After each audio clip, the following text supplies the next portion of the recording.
कुछ नहीं कर रहा भाई, कोई कुछ नहीं कर रहा है।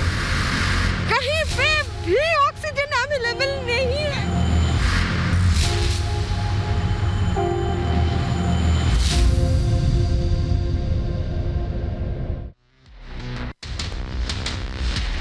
नमस्कार, आप देख रहे हैं प्राइम टाइम का सबसे सॉलिड बुलेटिन। खबर बड़ी है और आपके साथ मैं हूं श्वेता त्रिपाठी। हर तरफ सिर्फ और सिर्फ एक करुण पुकार है, हे भगवान सुन लो हमारी, इस संकट से निजात दिला दो। बेड की कमी है, ऑक्सीजन के लिए लोग परेशान हो रहे हैं, लेकिन इन समस्या का अंत कैसे होगा? हर तरफ जो तस्वीर आती है वो दिल को तड़पाती है, आंखों में आंसू लाती है। लेकिन हर वक्त जो जिंदगी है वो जिस तरीके से कम हो रही है, इसके बाद सांसों को कैसे सुरक्षित रखा जाए, ये वो सवाल है जो हर किसी के सामने इस वक्त खड़ा हुआ है।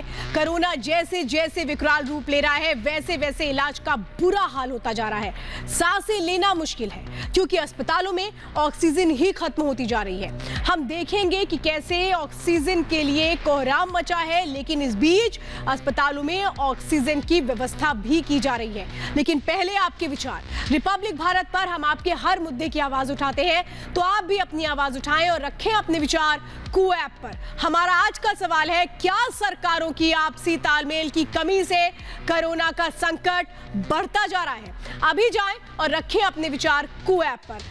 तो सबसे पहले बात हम लगातार दिल्ली की कर रहे हैं। दिल्ली की आज जो तस्वीरें सामने आई थी वो चीख चीख के इस बात की गवाही दे रही थी कि हम जिस तरीके की इस वक्त संकट में है, पहले से ही समस्याएं बहुत ज्यादा विकट थी, लेकिन अब पूरा का पूरा सिस्टम वेंटिलेटर पर आ चुका है और वेंटिलेटर से ये स्थितियां नॉर्मल की तरफ कैसे जाएंगी, इसका सवाल का जवाब हर कोई तलाश रहा है। आज जो दिल्ली में तस्वीरें देखने को मिली उस पर रिपोर्ट देखिए।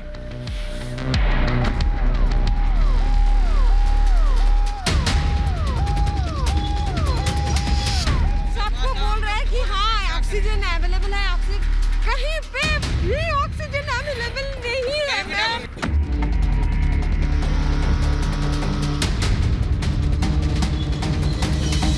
जो बैठे हैं ऊपर, सरकार बैठे, मैं हाथ जोड़ रहा हूँ, कुछ कर लो, रिक्वेस्ट कर रहा हूँ, रिक्वेस्ट कर रहा हूँ।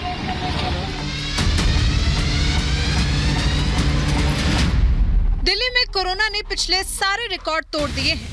राजधानी में बीते 24 घंटे में ही 306 लोगों की जान कोरोना से चली गई। कोरोना के साथ साथ दिल्ली गंभीर ऑक्सीजन संकट से भी जूझ रही है। दिल्ली की केजरीवाल सरकार ने एक बार फिर साफ कर दिया है कि अगर दिल्ली को सही वक्त पर ऑक्सीजन नहीं मिली तो हाहाकार मच जाएगा। प्रधानमंत्री जी, जब से ऑक्सीजन का संकट शुरू हुआ है, मेरे फोन बजते रहते हैं। कभी कोई अस्पताल कहता है कि 3 घंटे की ऑक्सीजन बची है, कभी कोई अस्पताल कहता है कि 2 घंटे की ऑक्सीजन बची है। हम कारण जानने की कोशिश करते हैं तो पता चलता है कि पीछे किसी राज्य ने दिल्ली के लिए ऑक्सीजन लाने वाले ट्रक को रोक रखा है। शहर शहर कोरोना का कहर अब और खौफनाक रूप ले चुका है। कोरोना संक्रमण के बीच सांसों को चलाए रखने वाली ऑक्सीजन की भारी किल्लत है। देश की राजधानी के तमाम अस्पतालों में ऑक्सीजन की किल्लत जानलेवा साबित हो रही है। अस्पतालों में न बेड है और न ऑक्सीजन। मरीज के तीमारदारों का रो रो कर बुरा हाल है। जीटीवी लोग नायक सारे अस्पतालों में घूम लिया। सर कुछ मदद कर दो सर। कहीं पे भी ऑक्सीजन अवेलेबल नहीं है मैम, नहीं है। ऐसे कैसे चलेगा? मेरी मदर को कोविड हो रखा है, अभी एक पेशेंट मेरे घर में पड़ा, मेरा लड़का। जो बैठे हैं ऊपर, सरकार बैठे, मैं हाथ जोड़ रहा हूँ, रिक्वेस्ट कर रहा हूँ, रिक्वेस्ट कर रहा हूँ। दिल्ली कर्रा रही है। कोरोना का संक्रमण यहाँ ऐसे फैल रहा है कि हजारों लोग इसके चपेट में रोज आ रहे हैं। जब अस्पतालों का रुख करो तो ना बेड ना दवाइयाँ, ऑक्सीजन सप्लाई खुद वेंटिलेटर पर आ गई है। सैकड़ों लोगों की रोज जान जा रही है। दिल्ली के 6 अस्पतालों में ऑक्सीजन की भारी कमी है, जिनमें Ranchi hospital, Santom hospital, Saroj super speciality hospital, Shanti Mukund hospital, Tirath Ram Shah hospital और यूके नर्सिंग हॉस्पिटल में ऑक्सीजन पूरी तरह खत्म हो चुकी है। कई राज्य दिल्ली आने वाले ऑक्सीजन टैंकर को रास्ते में रोके खड़े हैं, जिससे दिल्ली में ऑक्सीजन सप्लाई में भारी मुश्किल आ रही है। केजरीवाल सरकार ने हाथ जोड़कर टैंकर रास्ते में न रोकने की गुहार लगाई है। सर, कुछ ही राज्य हैं जहां से मैक्सिमम दिल्ली की ऑक्सीजन आती है और जहां सबसे ज़्यादा दिक्कत आ रही है और जहां सबसे ज़्यादा हमारे ऑक्सीजन के ट्रक रोके जा रहे हैं। मेरी आपसे विनती है, अगर आप उन राज्यों के मुख्यमंत्री को एक बार बोल दें, फ़ोन कर दें कि हमारे ऑक्सीजन के ट्रक ना रोकें, तो दिल्ली के लोगों को ऑक्सीजन मिल जाएगी। दिल्ली में ऑक्सीजन की सप्लाई यूपी और हरियाणा जैसे राज्यों से होती है। दिल्ली सरकार के आकलन के मुताबिक 700 टन रोजाना ऑक्सीजन की जरूरत है। केंद्र ने इसे पहले 378 टन प्रतिदिन पर फिक्स किया था। इसे 21 अप्रैल को बढ़ाकर 480 टन रोजाना किया गया है। दिल्ली में ऑक्सीजन की किल्लत को देखते हुए दिल्ली हाईकोर्ट ने भी सख्त टिप्पणी की है। हाईकोर्ट ने साफ कह दिया है कि कहीं से भी लेकर आएं, लेकिन मरीजों को ऑक्सीजन दें। हम मरीजों को ऐसे मरते हुए नहीं देख सकते। मतलब साफ है, दिल्ली के तमाम अस्पतालों में ऑक्सीजन की सप्लाई खुद वेंटिलेटर पर चली गई है। कहीं ऑक्सीजन खत्म हो गई है तो कहीं चंद घंटों बाद मरीजों के लिए ऑक्सीजन नहीं बचेगी। ऐसे में बड़ा सवाल यही कि राजधानी का ये हाल है तो बाकी जगहों पर क्या स्थिति होगी। Bureau report, Republic Bharat. और दिल्ली में पुलिस के स्तर पर क्या कुछ सहयोग किया जा रहा है, ये जानने के लिए दिल्ली के पुलिस कमिश्नर एसएन श्रीवास्तव से खास बातचीत की गई हमारे एसोसिएट एडिटर श्रवण सेन की ओर से। एसएन श्रीवास्तव साहब, आपसे ये जानना चाहेंगे कि कहीं ना कहीं लोग आज बहुत बेबस महसूस करते हैं और उन्हें चाहिए इस वक्त कहीं ना कहीं कोई किसी और की सहारा। अब कहीं अस्पताल में बेड्स अवेलेबल नहीं है तो कुछ अस्पताल में ऑक्सीजन सप्लाई नहीं है। कभी कभी लोग ये कहते हैं कि आखिरकार हम जाएं तो किसके पास जाएं। क्या आप आज कह सकते हो उन लोगों को कि अगर कोई मदद की जरूरत हो, क्या मैं अपने नजदीकी पुलिस स्टेशन को कॉल कर सकता हूं? ऐसा कुछ उपाय निकाल सकते जो जहां पे दिल्ली पुलिस कहीं ना कहीं उनकी मदद कर सकते हैं? देखिए, ये जो सिचुएशन डेवलप हुई है ये नॉर्मल सिचुएशन नहीं है, ये एबनॉर्मल सिचुएशन है जिसमें बहुत ज़्यादा लोग बीमार पड़कर कोरोना वायरस की वजह से हॉस्पिटल में एडमिट कर रहे हैं। जो कंसर्न जो डिपार्टमेंट है वो इसकी जो भी उचित कार्रवाई कर सकते हैं वो लोग कर रहे हैं।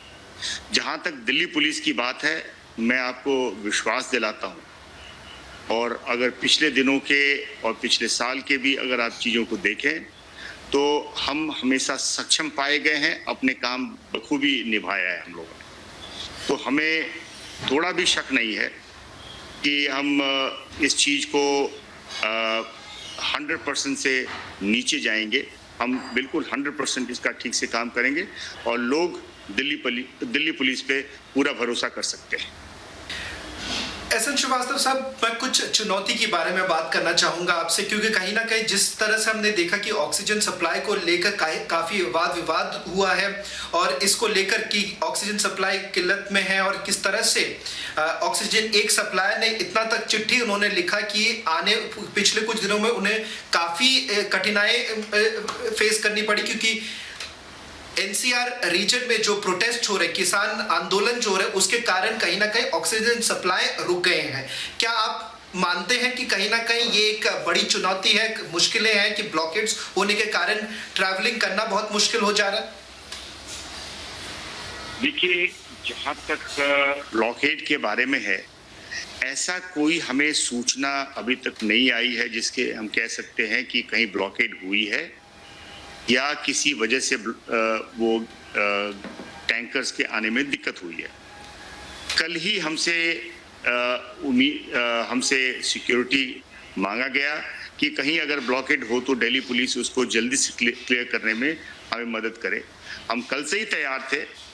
आज जो दिल्ली सरकार की जो नोडल ऑफिसर हैं इसके सिलसिले में वो गए हैं और हमारी फोर्स भी अकम्पनी किया है और उसको जैसे ही वो गैसेस मिल जाते हैं, ऑक्सीजन मिल जाता है, उसको लाया जाएगा। दूसरा जो मैं बात कहना चाहता हूँ, जो बाहर से जो ऑक्सीजन आने का है उसके लिए हम सिक्योरिटी दे करके और आगे ग्रीन कॉरिडोर क्रिएट करके हम जल्द से जल्द उसको हॉस्पिटल्स में या उसके जो डेस्टिनेशन स्टेशंस हैं वहाँ तक वो जाएगा।